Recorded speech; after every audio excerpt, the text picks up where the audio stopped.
যেমন আমি আমার কথা সব জায়গাতেই বলি যে আমি খেলতে খেলতে ফুটবলার হয়ে গেছি। আমার কোনো লক্ষ্য ছিল না যে আমি ফুটবলার হব কিংবা আমাকে ন্যাশনাল টিমে খেলতে হবে। হ্যাঁ, যখন খেলা শুরু করেছি তখন লক্ষ্য স্থির করেছি যে আমি বাংলাদেশের টপ লেভেলে খেলতে চাই। ক্রীড়া হলে পেশা, পরিবার পাবে ভরসা।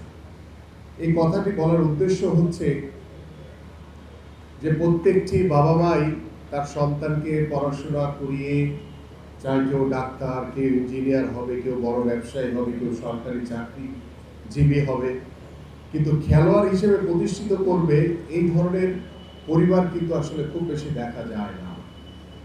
যেমন আমি আমার কথা সব জায়গাতেই বলি যে আমি খেলতে খেলতে ফুটবলার হয়ে গেছি। আমার কোনো লক্ষ্য ছিল না যে আমি ফুটবলার হব কিংবা আমাকে ন্যাশনাল টিমে খেলতে হবে। হ্যাঁ, যখন খেলা শুরু করেছি তখন লক্ষ্য স্থির করেছি যে আমি বাংলাদেশের টপ লেভেলে খেলতে চাই। সেই ইচ্ছা থেকে আজকে এখানে হয়তো আমি জানি না 16 বছর বয়সে কেউ আছে কিনা। আমি কিন্তু 16 বছর বয়সে, যে আমাদের রেফারিরা, যে আমার সাংবাদিক ভাইরা বলতে পারবে, 16 বছর বয়সে আমি বাংলাদেশ ফুটবল টিমে সুযোগ হয়েছিল আমার খেলা শুরু করা। তো ন্যাশনাল টিমের টপ লেভেলে কিন্তু আমি 16 বছর বয়সেই খেলা শুরু করেছি। তো এই জায়গা থেকে এই কারণে বললাম কথাটা যে তোমাদের ভিতরে যারা প্রতিভাবান, কারণ তোমাদেরকে বাছাই করে কিন্তু এখানে আনা হয়েছে।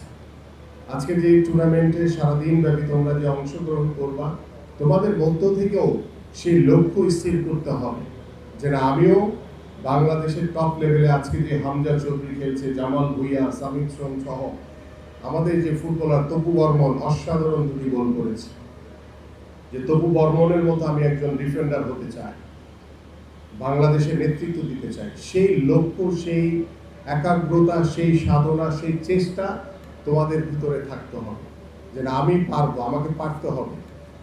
কারণ এই যে আমাদের কোচরা, তারা তাদের মতো করে সর্বোচ্চভাবে তোমাদেরকে চেষ্টা করবে ট্রেনিং করানোর জন্য, বেস্ট পারফরমেন্স আদায় করার জন্য, কিন্তু তারপরেও তোমাদের নিজেদের ইচ্ছা শক্তি থাকতে হবে যে না, আমি এটা পারি না, এটাকে আমাকে কিভাবে শুধরাইতে হবে। সেই ইচ্ছা শক্তি কিন্তু তোমাকে টপ পর্যন্ত নিয়ে যাবে, একদম সর্বোচ্চ জায়গা পর্যন্ত তোমাকে নিয়ে যাবে, যদি তোমাদের ভিতরে সেই ইচ্ছা শক্তি থাকে।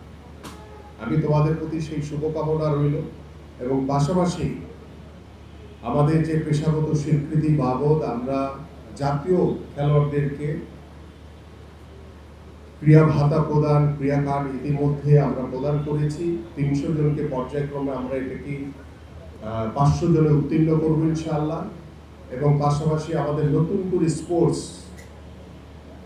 আপনারা সবাই অবগত রয়েছেন যে নতুন করে স্পোর্টস আমরা ইতিমধ্যে আঞ্চলিক পর্ব, বিভাগীয় পর্যায়ে আমাদের শেষ হয়েছে।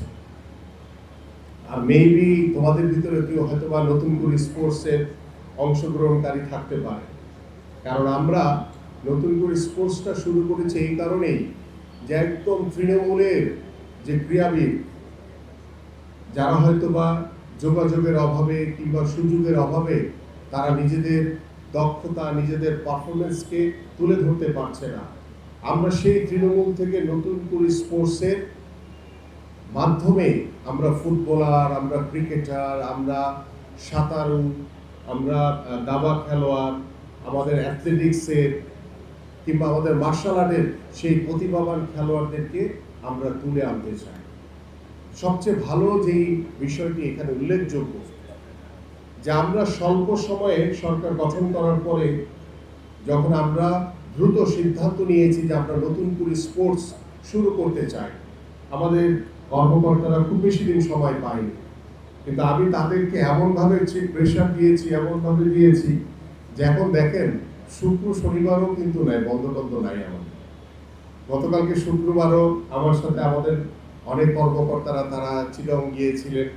আমরা সেখানে একটি স্পোর্টস কমপ্লেক্স করতে চাই, আমরা ইতিমধ্যে মিনি স্টেডিয়াম আমরা উদ্বোধন করেছি।